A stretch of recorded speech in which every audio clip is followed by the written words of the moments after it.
for neighbors had asked me when my grandmother would return. Each time I explained she had died, and each time they acknowledged my words before asking again when she'd be back. It was as if they were hearing me but not processing what I was saying. I started noticing other things, too. The way neighbors would stop and stare at the house when they walked by. How cars would slow down in front as if the drivers were searching for something. The mail carrier who refused to put mail in the box, instead handing it directly to me with a nervous glance at the house. Last night, I was unpacking some of my grandmother's things from the attic when I found a journal. Most of it was mundane, garden club notes, recipes, reminders to call friends. But the final entry, dated just 3 days before she died, made my blood run cold. They know I'm trying to leave. The neighbors have been watching the house more closely. Margaret asked again today when I'd be coming back if I went away. I told her I might take a trip to see my grandson, and she just smiled an empty smile. I don't think they'll let me leave this time. This neighborhood keeps its residents, one way or another. I've lived here 40 years, and no one has ever moved away.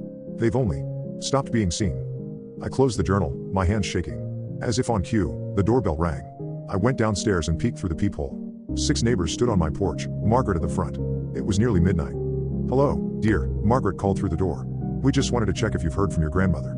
We really need her to come back now." I backed away from the door without answering. The doorbell rang again, followed by a gentle knock. "We've brought your grandmother's friends to help look for her," Margaret continued. "We can search the house if you'd like. She must be here somewhere."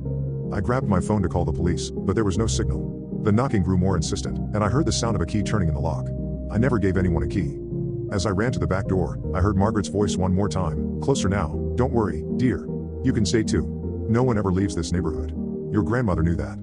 The back door was blocked by an elderly man I'd never seen before, smiling pleasantly. "Going somewhere?" he asked. "You can't leave.